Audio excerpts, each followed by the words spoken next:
Notre Dame fans, welcome back to another edition of the Irish Breakdown Podcast. It's Thursday, February 13th.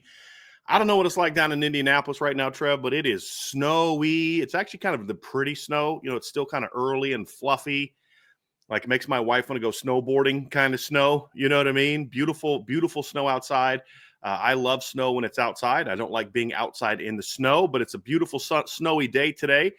Got my dogs upstairs relaxing, and, man, I'm ready to talk some Notre Dame football. We are going to have a fun show for y'all today. That's Trevor Trowbridge. I'm Brian Driscoll. We are happy that you all are with us today. And, Trev, we are going to have two different conversations today that I'm looking forward to, and then we'll also have a mailbag, so y'all get those questions in now if you want us to do a mailbag at the end of the show.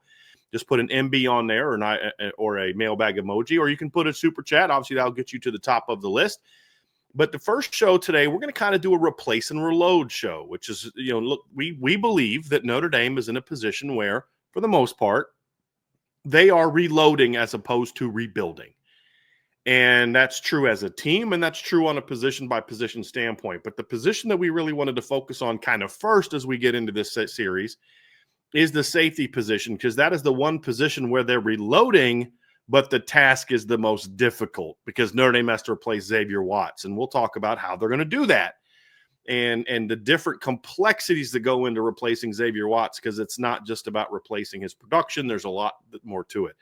When we're done with that segment, we are going to jump into our IB top 25. You know, Trev and I were looking at all these way too early top 25s and not in a judgy way, but just like, man, it's tough to put a list together this early, you know, and just more of like how fun it would be for us to do that. So we did that. So Trev and I both came up with our own top 25s. We put those together and we came up with an Irish Breakdown top 25. And then we'll give you guys that list. And then we will also talk about kind of our own individual lists and have some fun with it. And again, we call it the way too early because not just because of what other people call it that, but to emphasize this is why they call it that, because there's so much that's going to change between now and then. There's going to be guys that jump in the portal in the spring. There's still some guys who haven't made portal decisions. There's going to be injuries to certain teams. There's going to be guys that we're thinking, hey, I think this quarterback's going to break out for this team, and then we come out of the spring and he's third team, you know, and it's going to change things a little bit. Or, you know, I don't know if that team's quarterback situation is really good and then somebody breaks out and has a great spring, those type of things. There's going to be some coaching craziness that happens that we're not anticipating somewhere along the way. So, and then Trev and I also looked at it differently. We have different criteria for it. And I didn't impose like, okay, this is how I look at a top 25. So this is how you need to look at it. I gave them all the freedom in the world. You put an early top 25 together however you want, and then we'll discuss those. It's going to be a lot of fun, Trev. And we'll do like a post-spring top 25 as well, very similar once everybody's wrapped up their springs. And then as we get closer to the season, we'll do sort of like a preseason top Irish Breakdown top 25 as well. So I'm very much looking forward to that. But this is the most difficult one, Trevor. There's no question. So we might as well do the most difficult ranking the day that we're going to talk about the most difficult position group that Notre Dame is going to have to, or position replacement that Notre Dame is going to have this offseason, which is trying to replace Xavier Watts. So that's going to be part one of our show today, Trev. I know you're ready to go. I'm ready to go, man. These are going to be two fun segments for us to discuss. We purposely didn't talk before the show about our top 25s because the one thing we discussed was like, look, let's not talk about it and then just have the conversation that we would normally have on the phone here. So we'll ask each other questions. We'll kind of debate, discuss. It's going to be a lot of fun. I can't wait for it, Trev. I hope you're ready to roll, man. I'm ready to go, Brian. I've been looking forward to doing this show for a while. I put my top 25 together beginning of this week. I wrapped it up at the beginning of this week. But no, everything Brian said is true. I mean, I saw his top 25 for the first time maybe an hour ago, and it was literally just to prepare for the show. But there was no pre-discussion. There was no, and I'm sure it was the same light with him when I sent him mine. There was some that stood out. I didn't look at it. I didn't look at it last night until I had sent you mine. Then I was like, okay, let me see his. Because I had to eventually, once I was all done with them, I had to look at them because I had to come up with the point system so we could do the IB top 25, but didn't evaluate it. But we have some fun stuff. We're going to talk like where we're similar, where we're not. There's only 3 of the top 25 spots that we have the same team in the same spot, and none of them are in the top 10. Oh, it's going to be a really good show, man. I'm ready to dive into it. You know me, stay ready so you don't have to get ready. So I'm ready to dive into talking about replacing Xavier Watts, which is going to be a tall order. And then, of course, the way too early top 25. So, Trev, let's dive into the safety position. And this is an interesting one because, look, there's not a position on the roster that we look at and say, boy, there's a big drop off in talent, or, gee, I don't know how they're going to replace that guy. But there are a couple positions, and I think they're both on defense, to be candid about that, where the challenge is going to be the toughest. We'll talk about the other one next week, and that's going to be replacing Riley Mills. But the most challenging replacement and reload and replace sort of task is going to be replacing Xavier Watts. And there's a host of reasons for it. I mean, when you look at Xavier Watts, it's not just about, like, we're not sitting here having like a, Moneyball conversation where we've got to find a way to replace the 82 tackles, 3.5 tackles for loss, 10 pass breakups, 6 interceptions, and the one forced fumble, the one fumble recovery. We're not even sitting here talking about that type of thing where we've got to find a way to replace that type of production. We're talking about it's so much deeper than that with Xavier. It's so much deeper than the production. It's about the leadership that you have to replace, the character he was in the that he displayed, that I think fed other players fed off of, the discipline he showed on a daily basis. Xavier was a kid who took the game and his craft very, very seriously. And you just, when you're All-American, is a guy that just is a worker, that's going to naturally have an impact. How do you replace that? How do you replace his role in the defense specifically? That's a different aspect of it, on top of just the production.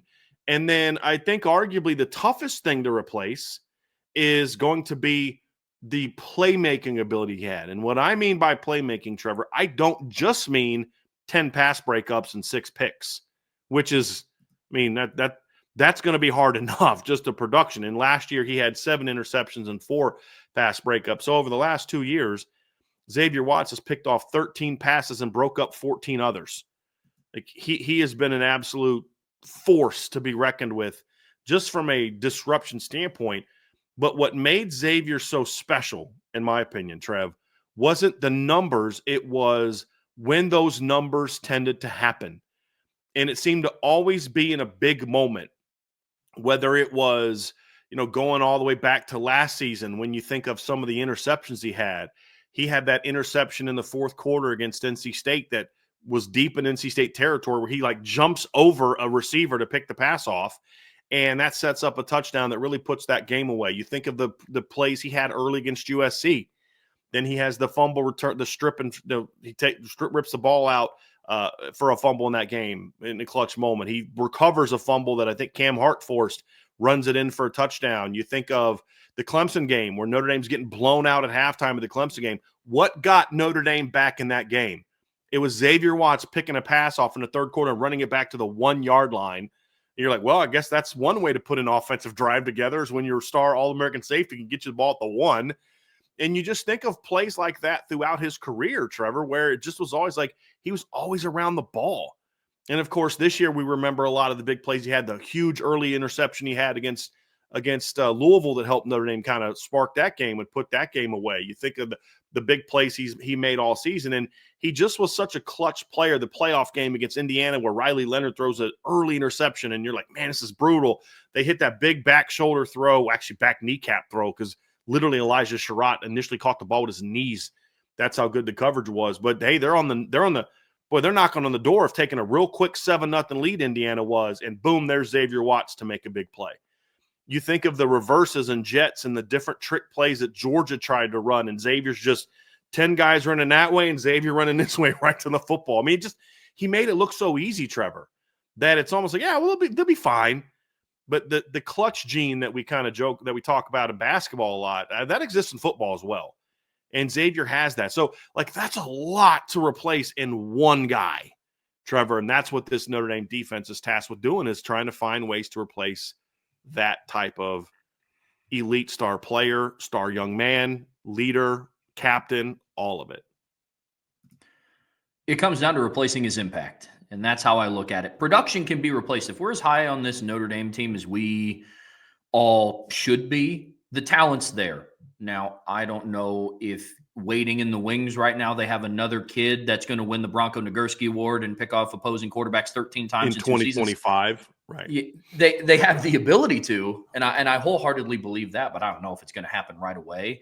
But for me, Brian, you said it perfectly. It's more the impact.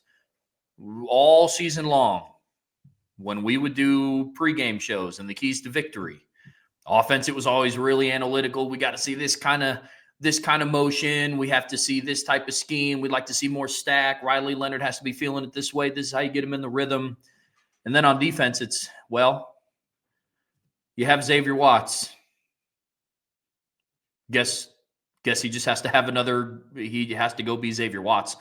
And so, I mean, Robert Keys in the chat said it perfectly, no pun intended, but he had the X factor. And that's going to be something that's really, really hard to replace, because that's what made this defense so special, amongst other things. But you always had your old reliable in the back pocket. Yeah, it wasn't a bunch of average dudes in the other 10 spots, and then Xavier just elevated them all. I mean, they were really good, and then he just took them to another level. Yeah, absolutely. So how do you replace that? How do you replace the guy when a defense is driving on you and you're on your heels? Xavier Watts was that guy to not just stonewall him, but to completely change the momentum, and more times than not give the offense the ball back. It's not, hey, we need a player to force a field goal here and lick our wounds, head back to the sideline, make some adjustments. It was Xavier was the kid who would, oh, you guys need the ball back. Let me just go get it real quick. And that's him. How do you replace that? How do you replace that leadership? How do you replace that clutch gene? That's why I'm excited to talk about this today, because talent is there. And you could make the argument athletically, they have other players on the roster that could fill in for Xavier, and you get arguably a bump in this category athletically. I mean, they have a 6'5" true freshman, and they also have a 6'4" other safety who's been playing special teams, who also had a pick 6 this past season. So athletically, I'm not overly concerned, but it's that clutch factor. It's the impact moments. It's the performance in the big games. How do you replace that? I'm excited to talk about it. How do you replace that? You don't. Have a good afternoon, everybody. Thanks for being with us today on the show. Oh, and by the way, this is our top 25. As always, subscribe to the premium message board. Yeah. Look, Trev, I mean, the first thing that you acknowledge is that you don't replace Xavier Watts with a guy. You don't plug someone into that starting spot and say, okay, you're now going to replace Xavier Watts. It's really about different aspects emerging and stepping up into that role. And so the first thing I actually want to talk about is not replacing Xavier Watts in the lineup. It's about replacing some of the intangibles that Xavier Watts played the game with. Leadership, toughness, character, clutch playmaking ability. We saw a guy this year as a sophomore show that potential, not to the degree that Xavier Watts did, but showed that it's there, but also got to study under Xavier Watts, which you have mentioned a bunch of times. And of course, we're talking about Adon Schuler. And you've mentioned this multiple times, and I think it's a great point, Trevor, that the best thing to ever happen to Adon Schuler, because I think he has some unique traits of his own, was getting to study under someone who was sort of like an older version of him from a character standpoint, from a focus standpoint. Adon's like 19 going on 35. He's just kind of a mature kid, you know. I mean, you look, you hardly ever see him smile. I saw a picture. My wife took a picture of him during the Virginia game of him smiling, and I showed it to his dad, and I was like, "Dude, look, it's Adon smiling." You know what I mean? Like, it's not that he's not fun. It's just he's a real serious, he's a real focused, mature kid. You know, he's a National Honor Society kid. He's a kid that came to Notre Dame. He's the kind of kid that you could see just wanting to come to Notre Dame and just go to school. You know, like he's that, in that regard, but he's also someone who's very focused and serious about football. He's very serious about the craft. He's very serious about wanting to be better. I mean, we talked about this in the spring, Trev, how there were times in the spring practices where we're like, why is Adon Schuler the one getting in everybody's face? Like, dude hasn't even earned a starting job yet, And he's coming down and getting in linebackers' faces and telling them what to do. And I'm like, this kid gets it. Like this, because it's got to be who you are, Trevor. And in some ways, my like when you look at Xavier was for a long time more of a leader by example kind of guy. The vocal leadership kind of had to get brought out of him a little bit later in his career because he's naturally a quiet kid. Adon's not a boisterous kid, but when he's on the field, like off the field, but when he's on the field, he's a talker. And I don't mean a talker like trash talking. I mean like he's a communicator is probably a better way of saying it. And you'd see it in the spring. Somebody'd make a mistake, and Adon's like, there was one play, and I can't remember what the circumstance was, but something happened over in the flats, and somebody had did something. I think they might have been like running their mouths a little bit, and Adon just comes on a beeline. Like kind of he knows like in a game, that's a penalty. That's going to get us in trouble. You know what I mean? And guy makes a mistake, and Adon's right there talking him up. There was one time, I can't remember, it was a veteran. Somebody older than him made a mistake, and you see Adon just kind of jogging off the field with him, talking to him. Not in a showing him up kind of way. None of this is showing him up. It's just more of like he knew what the linebacker was supposed to do. This is a sophomore who has not played a meaningful down to college football, and he's out there in the spring getting on other people like, hey, this is what you need to do. Not getting on it. I'm making this sound like a negative, and I don't mean it that way. I mean it is more like he's instructing others on their jobs. And you're just like, dude, that's that natural leadership that guys have. They either have it or they don't to that degree. And Adon showed that. Okay, that's all fine and dandy. He's a leader, but can he play football? Well, then you kind of come out in the fall and you realize like Adon can play football. And you see that he has a little bit of that clutch gene, some of that big play ability, both as a pass play, covered a zone guy, but even more so as a thumper. And Xavier was a really good tackler, but Xavier wasn't I'm going to knock your head off kind of guy. And we saw that in the Georgia game, for example, that Adon has that physicality, which we really saw all season. But he has some of that clutch gene a little bit that Xavier Watts showed. And if you think about it, he's playing way earlier than Xavier did. I mean, Xavier really didn't get a chance to show what he could do until, late 2021. It was late in his sophomore year when there was a bunch of injuries. They moved him over to defense and gave him a shot, and he stepped up and made plays. They wasted him for the first year and a half of his career, and I genuinely mean that. I found a tweet the other day of it was Tyler Buckner's first spring, and there was a play of Xavier Watts just smoking someone for a touchdown as a receiver, and you're like, man, like they wasted that. But we don't need to go down that road. But when you look at how do you replace Xavier Watts, the first thing you look at is from a leadership standpoint, it's Adon Schuler stepping into that void. I think that's the easiest part about this. And it was so great for Adon to be kind of able to study under Xavier, because I remember talking to Alex Bars one time about the O-line room and the tradition there. And the way he explained it to me was you have your leaders who learned from the previous generation, where they learned from, Ronnie Stanley played under Zach Martin. Nick Martin played under his brother, Zach Martin. They were on that team together with him and Chris Watt. They learned what it meant to be that. And then they taught Quentin, and then Quentin and McGlinchey taught Alex, and then and Alex learned with them, I should say. Then they taught that it was their job to teach Robert Hainsey and Liam Eichenberg and to hold them. And Alex was saying, like, it's everybody does it differently. McGlinchey leads way different than the way Quentin leads. Quentin leads by example, and Quentin's the guy that if you are slacking, he's the last face you want to see.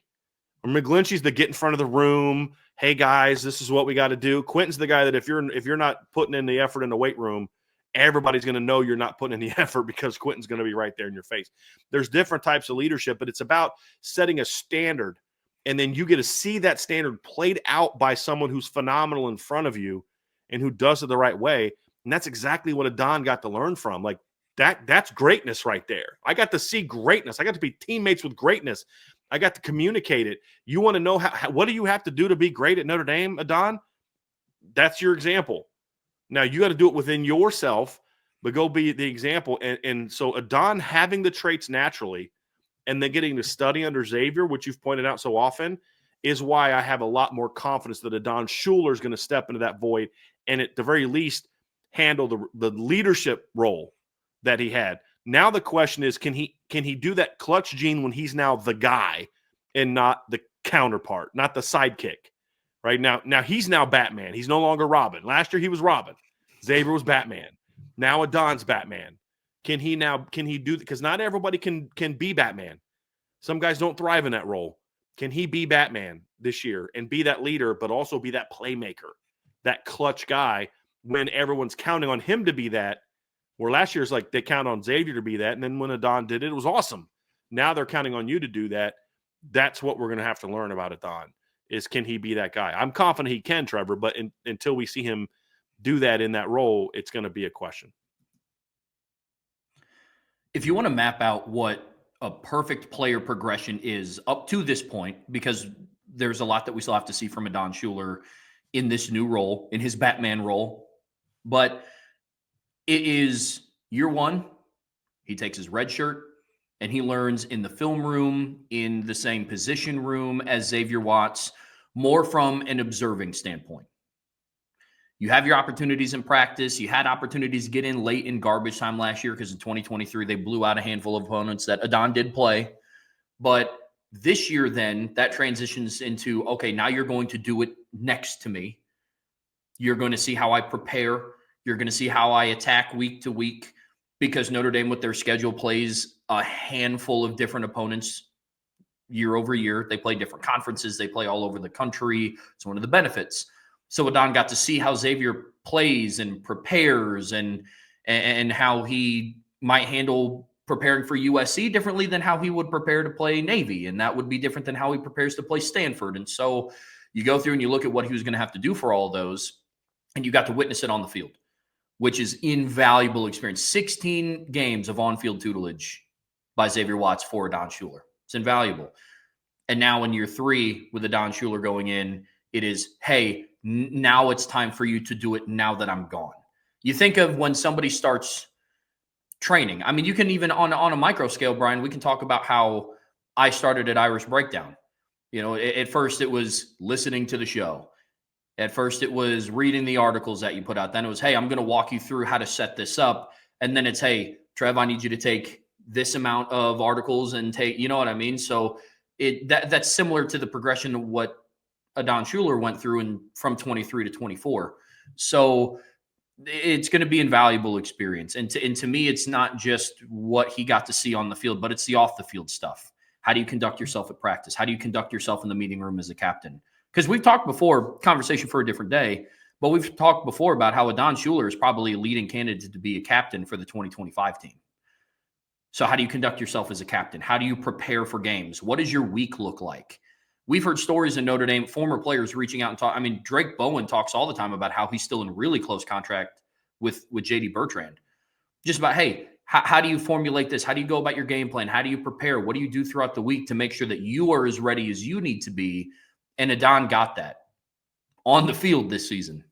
So I think that's going to be huge as far as replacing what the leadership was. The clutch gene, we've seen a little bit of it. The culmination of it to me was him knocking the ball out of Trevor Etienne's hand when they were in the red zone in the Sugar Bowl. Changed the momentum of that game. So we got to see a little bit of it. Now can you do it when you don't have your counterpart opposite of you in the defensive backfield? And it's, okay, now I have to be the one to go make the pick against IU. Okay, I have to be the one to get the third and short stuff against Ohio State. I have to be the one to go change the momentum. You know, so it's all going to be interesting to see, but I think Adon's in the right spot to do it, and I'm excited to watch it in 2025. That's the role that Adon Schuler can play in replacing Xavier Watts. He obviously can't, and there's some level of the production he might be able to replace, but they're different players in a lot of ways. Like I would not, and I actually asked somebody around the program this. I was like, is there thought of like putting Adon in Xavier's spot? And they're like, no, we like Xavier where he is. That doesn't mean that may not change down the road if somebody else doesn't emerge in that other role, but they kind of like Adon where he is. I don't think you ask Adon to be Xavier. That's the other thing too, is, you know, you don't say, hey, okay, let's move you to his spot and ask you to play the game the same way he did. That would be a mistake, in my opinion, to ask him to do that. you have to let him be himself. And the nice thing is that himself is replacing those attributes of Xavier Watts. He doesn't have to be something outside of himself to be a leader, to be a playmaker. That's who Adon is. You start asking him to be the coverage guy that Xavier was, or these other things. That's a little bit of a different story. Let him be himself. But I do think there's a level of production there that he can kind of step up a little bit in some of the production to take on some of that. But a lot of that's going to have to be done by the guys that are going to step into Xavier's position. And that's where we're going to turn next. And the good news is there's a lot of options. There's a lot of players that are going to be competing in that role. Some of them will be guys that are naturally for that position. Some guys are going to kind of say, hey, they may be playing this particular position right now, but man, like this guy's one of your top two. And even though he's a boundary guy like Adon was, he's your next best safety. You got to figure something out. Does that mean you move Adon to the field? Does that mean you move whoever that player might be to the field? I think that's a different conversation, Trev, to kind of discuss. But that's part of the conversation when you look at just kind of replacing him, so that it won't always just be okay. Just plug this guy in, and here's what I mean. Like the two backups for Adon Schuler on the depth chart this year were Luke Talich and Kennedy Urlacher. Just because they're behind him at the boundary position, if one of those two guys steps up and is the number two guy, you don't say, sorry, you're our second best safety, but you're a boundary guy. Unless you don't think he can play the field or that Adon can play the field. I don't think that's true. I think there's enough interchangeableness where that's not necessarily true. So let's dive into the players specifically that we see competing to take that role. And the first one is easy. It's the guy they went out in the portal and got, and that's Jaylen Sneed from Virginia Tech. He makes the most sense to step up into that next role because out of that list of players that's in that safety room, he's the most experienced. There was a little bit of buzz going around of depending on how he performed in 2024, he could be getting some day 2, day 3 looks in the NFL draft. That's pretty noteworthy of somebody playing at Virginia Tech. No knock on Virginia Tech. We're actually going to have a fun conversation about them later in the show, but you don't hear about a lot of safeties coming out of Virginia Tech in that light. And Jaylen Sneed worked his way into that spotlight, I suppose. Unfortunately, his season got cut short against Vanderbilt. I think it was the season opener. It got cut short with a shoulder injury that made it sidelined him for the rest of the season. And so now he comes to Notre Dame to finish out his final year of eligibility, which is honestly a good fit. Timing, for me, for transfer portal pickups, another thing that I look into is timing a little bit. Does it make sense to go out and get this person? Notre Dame has done a really good job of doing that under Marcus Freeman's tenure of, okay, this move makes sense. You have a veteran in Xavier, and I'm talking more veteran from just on the field playing standpoint. Now you have a guy like Jaylen Sneed coming in. He has his question marks, but every single person that we're going to talk about on this list that will replace him on a depth chart perspective has their questions. For Stroman, it's can you stay healthy? Can you finish the season? What is your workload going to look like? Nobody's asking, in the same way that you said, nobody's going to ask Adon Schuler to go be Xavier Watts. Adon Schuler has to be Adon Schuler. When they sat down with Jaylen Sneed to talk to him about coming and finishing out his last year at Notre Dame, it wasn't, hey, can you be Xavier Watts? It was, hey, can you be the best version of Jaylen Sneed? Can you be the kid that was getting day 2, day 3 draft buzz prior to the 2024 season? So that's what I'm going to be looking for him. But he presents that he's played, he has experience at the Power 4 level. So that's something that he adds to the table immediately the second he steps on campus. What's interesting is he wasn't used in a role that was identical to how Xavier Watts was used. He was used in a way where he basically did two things. He was either dropping to the center of the field or he was coming down into the alleys. He didn't do a lot of coverage. If you look at his PFF numbers, there's not a lot of targets against him. Now, part of that is because I think when he was in coverage, he's pretty good at it. They just didn't use him to do it a whole lot. They do a lot more zone. He played a lot more of the alleys, and that's where, he had some good tackle production. When I watch him play, however, it's about, so here's the task of an evaluator. Here's what the Notre Dame staff had to do. Okay, this is what he did at Virginia Tech. It's really similar to what Adon does and how we use that boundary safety. Can he project to the field? And the way that Virginia Tech used him, there were plenty of opportunities to see him to the field. He would play boundary field, center field. He'd come down in the box. They didn't move him around a lot. When I mean like the role Adon played, it's how he impacted it. But you saw a guy that's very rangy. He's listed at 6'1". He's long. He's rangy. He's instinctive. He makes good reads. You see things where they'll run and play action, and he's all over it. He knows exactly where the play is going to go. You see a lot of that high football IQ that Xavier Watts had that made Xavier so good. He's a guy that obviously has the range you want on the back end. If you're playing cover 3 or cover 1, he can kind of play that center field position effectively. He obviously can play cover. If you can play center field effectively, you can play off the hash in the cover 2. You're covering a lot, it's half and half, but you're really covering a lot less ground actually when working to the sideline. But it's he's a guy that is a good tackler. He's a lot like Xavier. He's not a knock your head off tackler. He's a good sound tackler, comes down, plays with good angles, those type of things. And so you watch the film, Trev, and I actually have a couple more videos that I was able to get the last couple of days from 23 that I'm going to send you. Watched him against Florida State, and you see the range, you see the athleticism.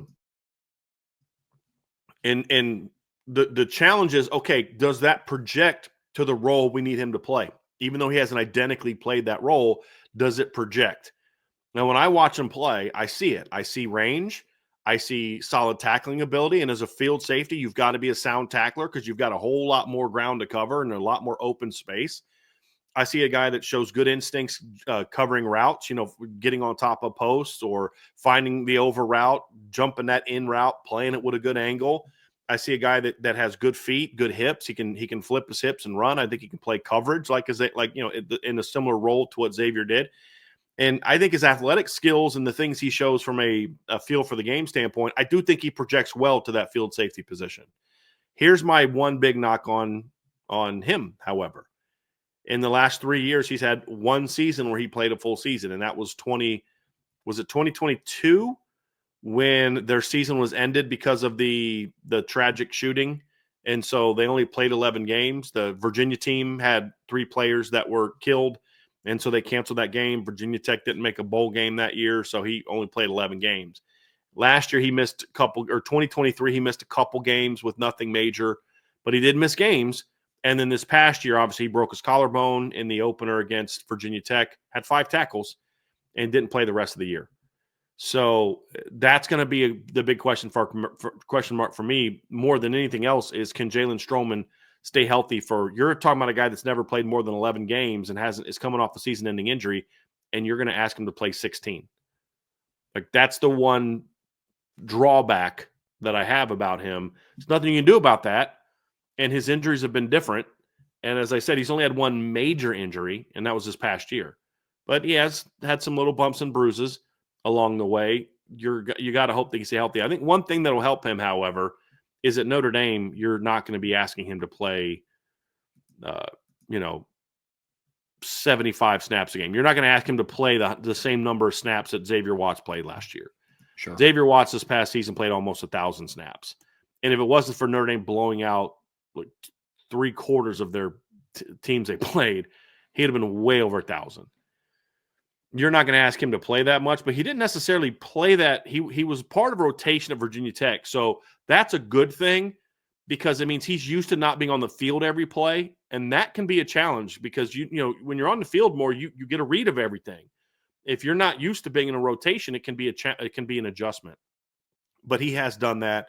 I think that's going to be something that you can look at and say, all right, I think the transition should be smooth as long as he can stay healthy. Honestly, Trev, that's my only really big question mark with Jalen Stroman. It's in regard to, can he be a solid starter? I'll say this: if Notre Dame's got a starting lineup of Jaylen Stroman and Adon Schuler, and they're both the players we think they are, you look at it and say, forget looking at it from the standpoint of what they had and just look at it for what they are. They're still pretty good at safety with those two guys.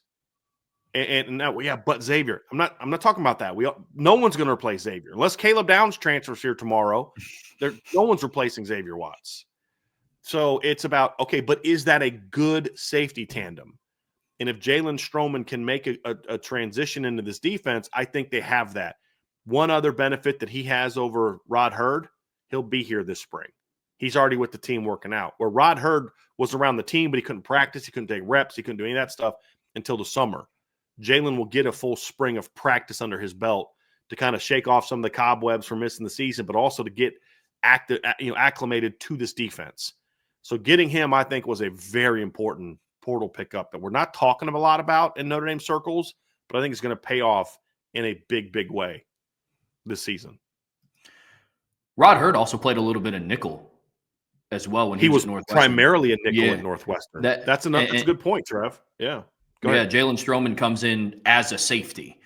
And so not only was Rod Hurd not able to be there in the spring and not take reps, he also, once the summer hit, had to formulate and change his body and change how he approached the game to essentially playing a new position, whereas Jalen Stroman comes in as a safety already, which is another added benefit to him. Now, Brian, you brought up a really good point about how the most games he's played in his career is 11, which is a question mark. Luckily for Notre Dame, and what makes this conversation so interesting is it's not Jalen Stroman or bust. Hey, Jalen, we need you to play a minimum 14, maybe 15 games this season. Hope you can do it, when the most games you played was 11, and that was 2-3 seasons ago, which brings up the next person on this list, which is Luke Talich, somebody that is going into his junior year in 2025, somebody that's been around this program, somebody that has been a safety. You want to talk about range and length. This guy has got a lot of it. I think he's listed right now on the roster as 6'4", 211, another really tall, long player, had that pick six against Florida State. He's going to be the next name that will be a part of the rotation tasked with replacing the on-the-field type of production that Xavier Watts is leaving behind as he departs for the NFL draft. So, Brian, talk to us a little bit about Luke Talich and what he could mean to this rotation and what that role could look like for him on defense. I think Luke's a guy that could kind of be a swing player. I think he has some of that ability to play boundary and field. I think he's a rangy guy. He's a lot faster than I think there's a segment of the fan base that assumes he's not fast because he's a walk-on. He's from Wyoming. He looks the way he looks. And they'll point to the Florida State play, and that guy almost caught him. Like, well, first of all, he had to catch a pass and spin around. He's stumbling for the first 10 yards of the run, and still didn't get caught. And Luke Kromenhoek's a pretty good athlete, So he's a good athlete. He's rangy. He's smart. The thing with Luke is Luke has all the physical tools to be a good player, and I've had people around the program tell me this the last 2 years. And there was actually some frustration with Luke last spring that the coaches really wanted him to make a push, and he just didn't make it. He didn't show sort of the confidence in himself and feel for the defense because he was doing a lot of things. He was just so outside of what he's kind of was asked to do in high school that he just didn't kind of make that push. And so the hope with him is this offseason, with all the experience he got last year, because he played over 100 snaps at safety last year, and he had a big pick in the spring game too. He picked off Kenny Minich in the spring game. That he mentally and that's the wrong way of putting it. Assertiveness wise, that's a bit because anytime you say if he can improve an attitude wise, it's like, did he have a bad attitude? No, they want him to be more assertive, be more take charge, be more willing to just let it all hang out. He's one of those guys, Trev, that I think this is me reading between the lines of conversations I've had with people in the program. I think what it is, he's so afraid to make a mistake that he won't just let it go. And then that keeps him from making plays. I think they just want him to let it go because they like his talent a lot. I mean, I've heard, matter of fact, I was talking with someone on defense a couple weeks ago, and I was going over the safety position. And I was like, between this guy, I think you should be okay. And he was like, dude, don't forget about Luke Talich. I was like, oh, it's my bad. I love Luke. He's like, yeah, we really like him. He's a really good player. So it's like immediately I was done. And it just, first thing he said isn't it was just, don't forget about Luke Talich. They like Luke. They think Luke can play. Luke just has to be more assertive. He has to be more willing to play with sort of the confidence and the aggressiveness that a guy like Adon Schuler plays with. That's going to be the big key for him. And if he can do that, I will absolutely be shocked if he's not in the rotation. Some capacity. Maybe he challenges for a starting job, but we'll see. But at the very least, if Luke can really just kind of let her rip a little bit this offseason, I think I'll be shocked if he's not in the rotation in some capacity. What does that mean? Is he going to play center field a lot? Is he going to be an alley guy? Do they maybe try to bring him down and play him in some nickel where they can kind of get a bigger body, guy playing the flats and hook curl if they're going to play more zone this year? I could see a role like that, but he's a guy to me that his emergence could have a big impact on how this safety position group plays out next year. I mean, because you think about it, if Luke has the kind of breakout performance that I'm hoping he does, and he steps into that number 3 safety role, you're not going to be as good at the field safety as you were with Xavier Watts, but Jalen Stroman is nothing to sneeze at. I mean, he's a good football player. And then you also say, okay, well, Adon you expect to be better than he was last year. And if Luke has the breakout he has, I have no doubt he's better than what Rod Hurd was. And Rod Hurd was a solid player for Notre Dame this year. And when you talk about what you lost, he was a good football player. I mean, he had a big forced fumble. Who was it again? Virginia. What game? Virginia. He had a big forced fumble when they were driving. He had the huge pass breakup against Georgia on 4th down in the playoff. I mean, Rod Hurd was a good football player for Notre Dame. He just happened to come at a time when they had 2 excellent players at the position. Yeah.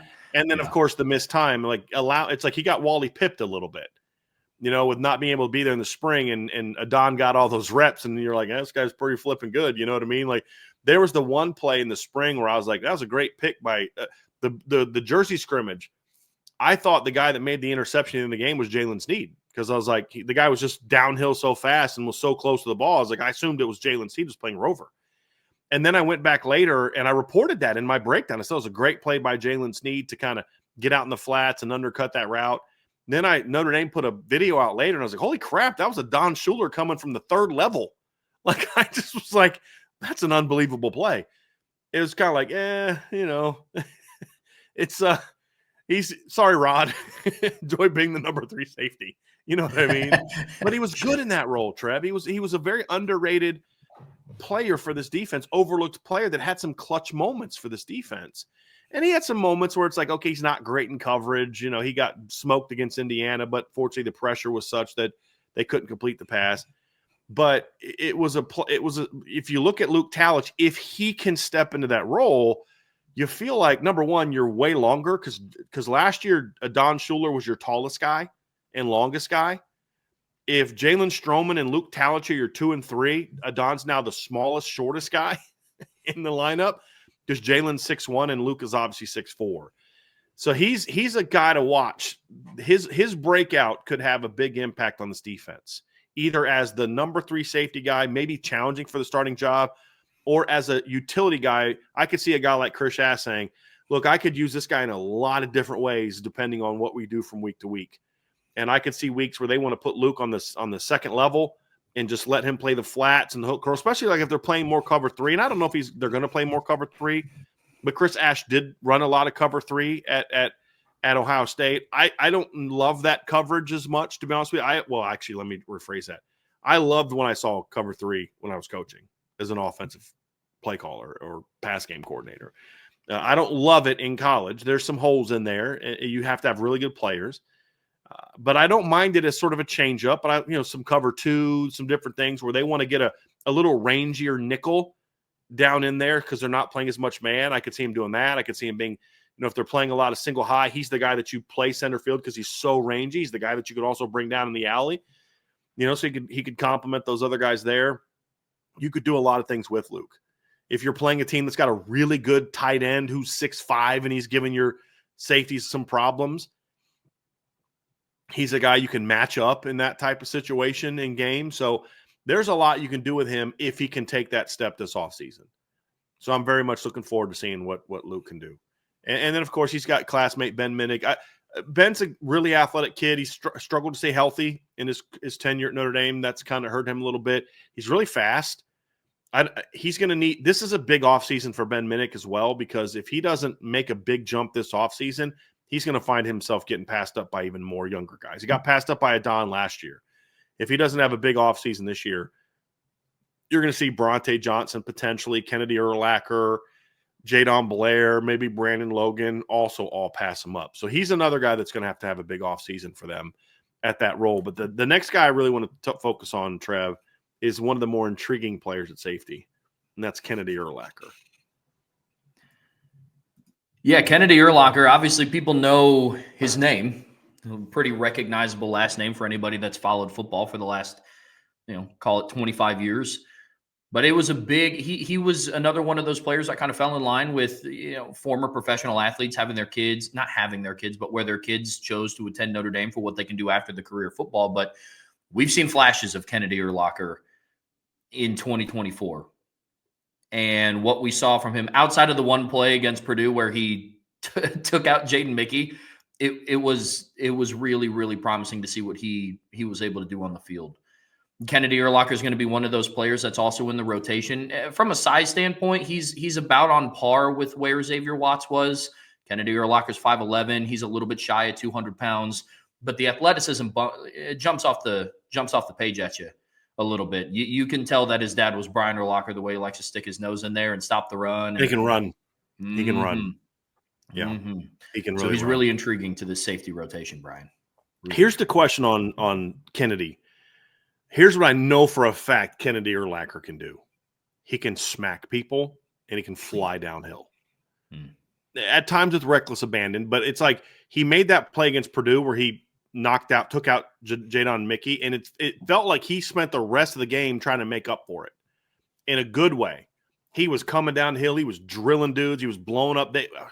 Was it a bubble screen or was it an outside run where he just comes – it's like I'm in this press box, and so I can see most things, but I'm looking at the ball, and I'm seeing them come outside, and I can't remember what – I don't know if it was a jet or an outside toss or something. I have to go back and look at the play.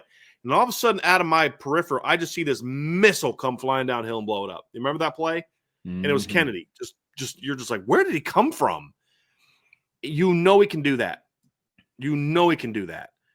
The question is if that's all he can do, then he's a situational guy at best. Most likely a special teams guy. He's going to have to show that he can handle the coverage part of the game as well. You can't have a safety in the game who can't cover unless you're playing Navy. Now, what I could see is that Kennedy Urlacher becomes your secret weapon against Navy the next few years. But if he wants to be in the safety rotation, which I think he has the talent he's got the athleticism to be in it. He's got the football smarts to be in it. He's got the hitting ability to be in it. The question for Kennedy is going to be, can he cover? Can he be disciplined to get – he's got some Tommy Zbikowski in him. And that was always my big knock on Tom Zbikowski was Tom got burned a lot down the field, not because he wasn't a good athlete, because he was wanting to come downhill all the time. So all you had to do to get a big play against Tom Zbikowski was run play action. And you had a pretty good chance of getting him to bite down, and then you could throw behind him. And that's what Kennedy has in him. But Kennedy also has some of that come down and knock your head off that Tom Zbikowski had as well. That's going to be the big question mark for Kennedy is, can he handle the pass game stuff as well, or at least well enough to where you feel good about having him in the rotation? I think he's got starting caliber athleticism and playmaking ability in the run game. I think he's got starting caliber athleticism overall.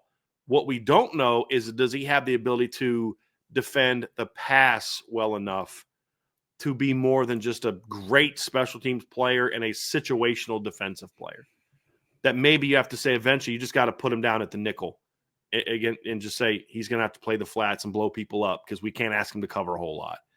And you hope that it doesn't get to that point. But that's what this offseason is going to tell us, is if he's made any growth in that part of his game. And if he has, then Kennedy Urlacher is going to be a force. He's going to be a force in this defense at some point in time, in some sort of role, whether it's the starter or in some sort of rotation role. He's a guy that I liked him coming out of high school, Trev. I graded him as a 4-star player. I really liked Kennedy. And the reason he didn't grade higher is because of what I just said. He just wasn't asked to cover a whole lot in the pass game. He was just come downhill and make plays and blow people up. Was his responsibility in high school. He's got to have to be a little bit more of an all-around game if he's going to battle in what is a pretty deep safety rotation. Especially for what Notre Dame asks of their safeties and coverage. There was a time back in the day when it was, when you would have two safeties, you would ask one to be more the cover guy and one to be more of the come down in the box, blow up the run, stop that. Kennedy would be more of a fit in that style of defense, but Notre Dame needs both of their safeties with the ability to have range and to be able to cover and make plays on the back end of the defense. So That's what's going to be interesting about him. Now, almost, and not saying that he doesn't have the hit power of Kennedy or Urlacher, but another player that's going to be in this rotation and in this mix that is what the coaches have coined as one of the freakier athletes on the team is Bronte Johnson. He's somebody that Marcus Freeman even came out and said, like, he could play receiver if we asked him to. They moved him to corner. They said they really liked him there. He's going to be an interesting player to watch in the offseason. He has good size. Right now he's 6'2". He's a $188. He has good athletic ability, freakish athletic ability at that. So he's going to be another player to watch in the safety rotation in the offseason, Brian. So we put Bronte last for a reason, because I do think there's still some uncertainty about as far as the returners, because I think there is still some uncertainty about where they're going to play him. And the uncertainty is not so much where he fits. They brought him in to play safety. They love him at safety. But I do think there's some question marks of, do you really want to go into the spring and into the fall where you're only three players on your roster that aren't true freshmen? Unless Chance Tucker can come back healthy. And he had a really bad knee injury, so I don't know if Chance is going to be able to fill that void. I hope that he does, because if Chance is good to go, then your numbers aren't as big of an issue. You've got Chance as your number 4, and then if a freshman passes him up, then you're good. You're set. But if Chance isn't 100% or isn't able to help you out, then you're in a situation where you're an injury away from having Carson Hobbs stepping in the starting lineup, and everything after them is true freshmen. And I don't know that the staff feels great about that. Prior to Al Golden leaving, the plan was to move him back to safety and let him compete. I don't know what the plan will be now with the new defensive coordinator. I honestly don't know. I hope that they move him back to safety, because I think that's his best position. I don't want to see a guy as talented as him be used as insurance at another position where he's going to be backing up guys basically his age, the rest of his career. I don't think that's fair to him. He's a guy that's got a chance to be a really good safety. I understand why they moved him, because he's a legitimate player there, and he could help you at corner, and he was surprisingly better than they thought he was going to be, but he's not going to be beating out Christian Gray or Leonard Moore. And so at safety, I could see him starting either this year or next year and being a rangy impact player. He's long. He's like 6'1.5", 6'2". He's fast. He's really twitchy. He's one of those really high-cut athletes that he may not look like he's running fast, but he's got those long strides. And you're just like, wow, that guy covering a lot of ground. And I remember watching him at the Irish Invasion going into his junior year, and he was playing both receiver and safety. And one of the things I liked about Bronte at that camp is he would just kind of jump in wherever. He just wanted to take reps and compete. And it's like, look, nobody wants to jump up and play receiver. He'd jump up. But you could see in that camp he wasn't a natural pass catcher as a receiver. But then when he'd go play safety, you could see the ball skills really flashed there. He was around the ball a lot. I think Bronte's got loads of potential. Even with his injury, I graded him as a top 100 player coming out, even with the shoulder injury. He's, to me, a 5-star upside guy. So I love his potential. I hope that they allow him to compete at safety. I do. And for people asking, Devontae Smith is a corner and a nickel. He's not a safety. He won't be in that conversation. So, but I would love to see Bronte get a shot to compete in the spring. And then if he's like 5th at safety, then you could say, okay, let's work him in at nickel, or let's maybe have him be the understudy to Devontae Smith, or maybe corner is where he best served, and you can have that conversation. But with because here's the thing, you're getting Jalen Stroman for 1 year. It's not a given if Adon Schuler has the year we hope he can have. It's not a given that he's back in 2026. I hope he is. It's not a given. Because he picks off 9 passes next year, and he's getting a bunch of high end, day 1, day 2 draft. He may leave. I don't know if that's going to be the case or not. I'm not an NFL guy. My point is, you can't assume Adon's going to be back for 2 more years, or 3 really, because he was a redshirt freshman this year. You can't assume that. You have to have or that he won't get hurt. I mean, that's football. You have to have some contingency plans. I just think Bronte's a guy that has a chance to be a really could be a difference maker at Notre Dame if you allow him to be one. And I would love to see him kind of get stuck at safety this spring, let him compete, see if he takes the position, and then go from there. The last player, Brian, on the list that we are going to talk about is the incoming freshman. And his talent jumps off the page. We met him and his family at the tailgate for the Indiana game, I believe. Who, Bronte or Adon? The last guy that we're going to talk about, Jayden. Oh, gotcha. Oh, yeah. Now we're getting to the newcomers. Yes. Yeah. My bad. No, all good, man. And Jayden Blair, his size jumps off the page. You and I wouldn't say are short guys by any means. I mean, I'm 6 foot. We're about the same height. Are you maybe like a skosh taller? Yeah, maybe that? Like a half inch-ish, maybe. I couldn't tell because you had like them boots on that day. So I had my New Balances. So he looked a little taller than I did. But continue. Jayden Blair is a very, very tall individual, and he comes in. He's a newcomer into this room, and they have him listed at 6'5" at safety. And I didn't think they were going to get much taller than Luke Talich at 6'4", but Jayden Blair comes into this with loads of talent and loads of upside, Brian. So where do you see him fitting into the safety room? What does it look like with him in this offseason? What do you want to see from Jayden Blair? I want to see him get a shot to compete right away. Now, look, he's got to earn it. And I don't care what your ranking was. I grade him as a top 50 overall caliber player. 4.5-star guy, 5-star upside. And guys like that are guys you expect to come in and at least push people right away. Even if they don't play a lot, you expect them to push people right away. And Jayden has that kind of ability. He's a unicorn. I mean, like, think about this. When Jayden Blair showed up, 6'4", Luke Talich became your second tallest guy on the roster. Think about that. Y'all remember what Luke Talich looks like. He is not as tall as Jayden Blair. He's the kind of athlete that he came in early to help Notre Dame. I mean, to get some reps, and he was one of those super early enrollees. So he actually got over 2 weeks of practice time because he was able to actually start the week after the Indiana game. So actually 3 weeks. So he got to practice for Georgia, he got to practice for Penn State, and he got to practice for Ohio State. So what did Notre Dame do with him? They put him a receiver because they're like, he's going to be – I mean, he would do drills with the safeties and all that kind of stuff, but when they would go to team stuff, they'd put him a receiver because they wanted – he's 6'5" and he's fast. And he was a really good receiver in high school. So they wanted him to give a look to the starting defense. Like, that's the kind of athlete Jayden is. He's also very smart and heady. He'll take 3 steps and cover as much ground as what a normal safety takes in like 6 or 7. It's ridiculous. His length is because he's not only tall, Trev, as we saw, he's very high cut. He's a lot of leg in there. He's really rangy, but on top of being rangy just athletically, he's a smart kid. What's interesting was to watch his evolution as a high school player. As a sophomore, he looked like a basketball player trying to play football. Let's just be honest. And he is a really good basketball player. As a junior, he started to show me more like this guy looks like a football player. And then as a senior, you're like, that's a big-time football player. Like, you could see that evolution happening, but the one thing you never questioned was the athleticism. The other thing that I like, too, is even when he was still kind of new-ish to football, not that he was new to football, but it was like becoming more of his focus than playing all the other sports, is he never shied away from the physical part of the game, which he was like 6'4" and $175 as a sophomore.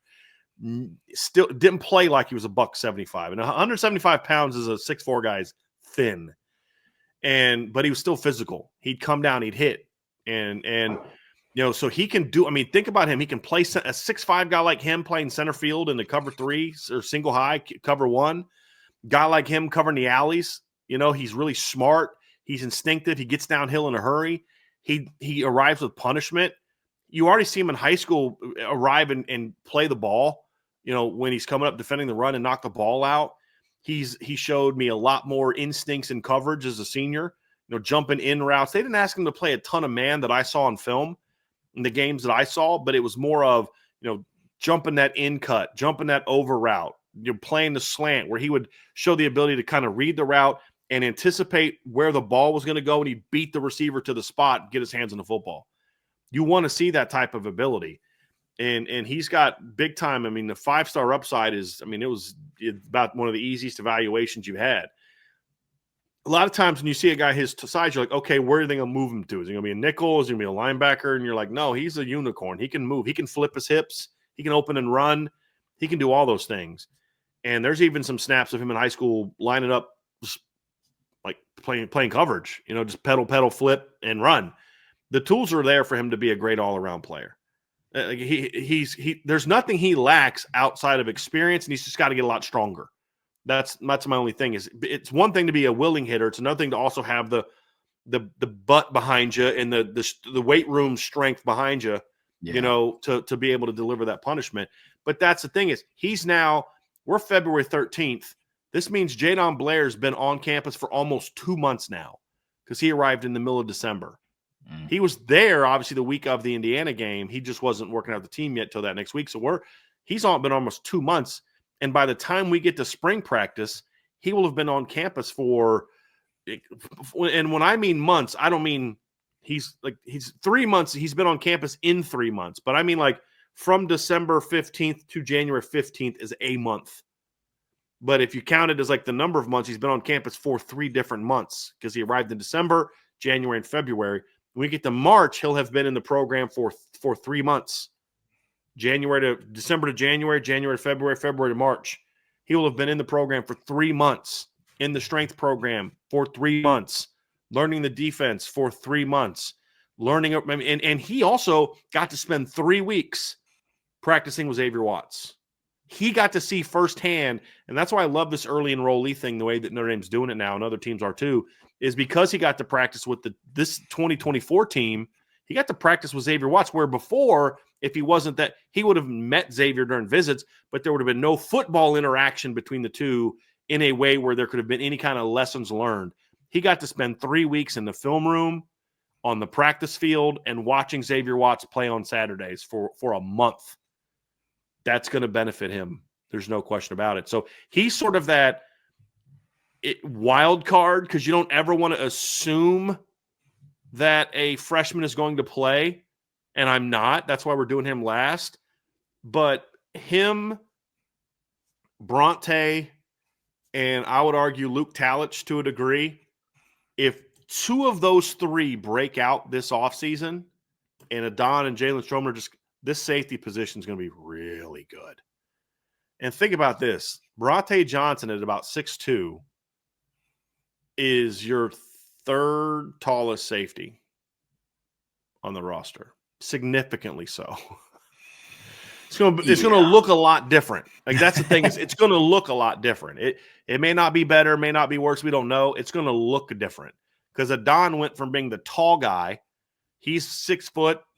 To Xavier's about 5'11 and a half, Rod Hurd's about 5'10, to now it's Adon's your short guy.